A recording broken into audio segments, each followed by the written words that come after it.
I'm going to go ahead and read it now. I'm going to go to Galatians 3:26, and I'm going to read through the beginning of chapter 4. Galatians 3:26. We need to get this in us, who we are and what we have at our disposal. For you are all sons of God through faith in Christ Jesus. You're not a son if you don't believe it. You are sons of God through faith in Christ Jesus. You can be disqualified if you don't believe. You can hear it all your life and not believe and be disqualified.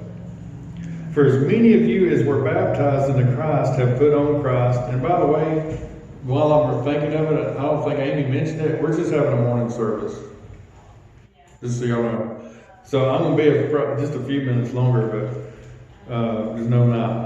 And she'll probably be an hour longer. So.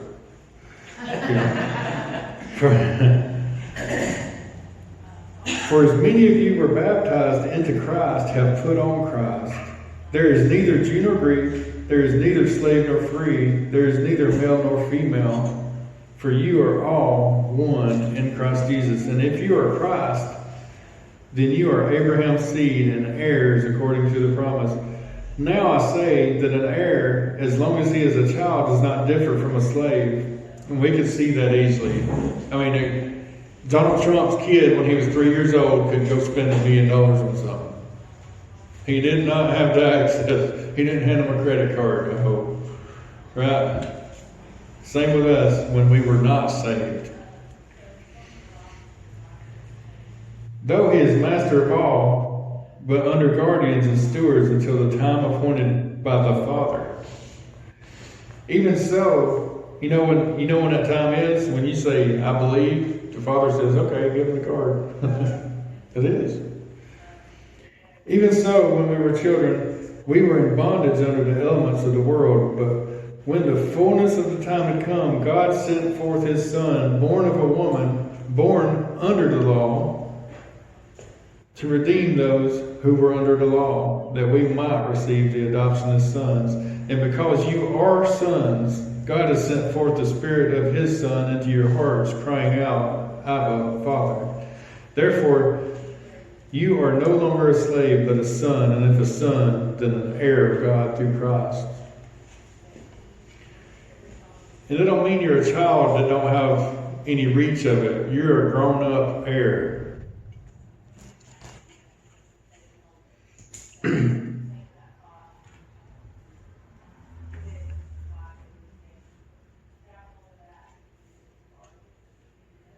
I'm going to give a few scriptures just for encouragement.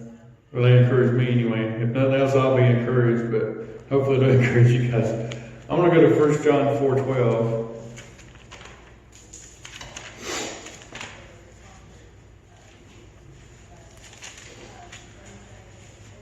It says, no one has seen God at any time. If we love one another, God abides in us, and his love has been perfected in us. So that's something to aim at. We need to learn, we need to remember to love people and make that a priority. If we do that and get in the habit of doing that, it changes us. It does something in us, and God actually abides in us. Ephesians 3:17.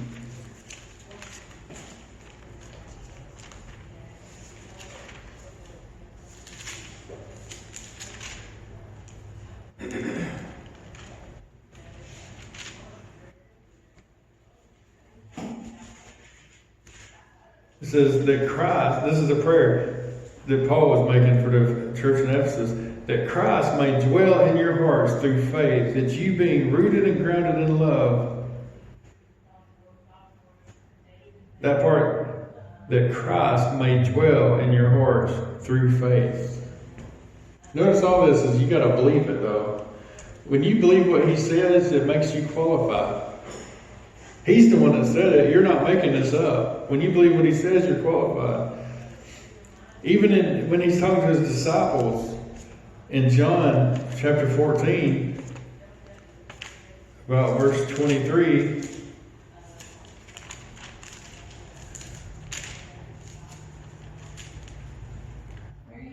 John 14:23. He says, if you ask anything in my name, I will do it. Well, actually, what?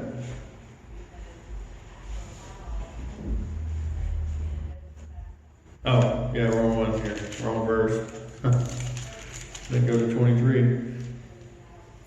Jesus answered and said to him, if anyone loves me, he will keep my word, and my Father will love him, and we will come to him and make our home with him. Another place it tells us that in 1 Corinthians 3:16, Paul tells the church, he says, do you not know that you're the temple of God?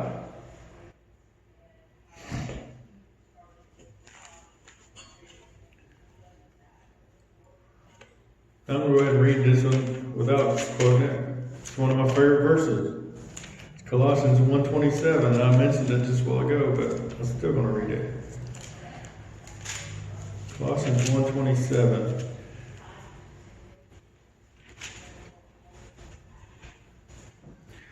To them God willed to make known what are the riches of the glory of his...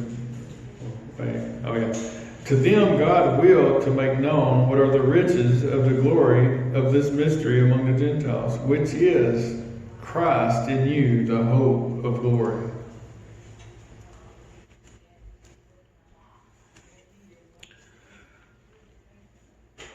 Second Corinthians chapter 4, verse 7. This one encourages me because people say, well, I'm just a person.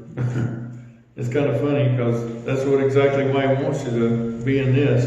It says, 2 Corinthians 4:7 says, but we have this treasure, that treasure being God in us, in earthen vessels, that the excellence of the power may be of God and not of us.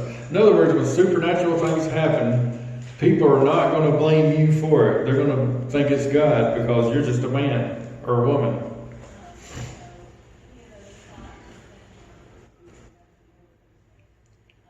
So basically,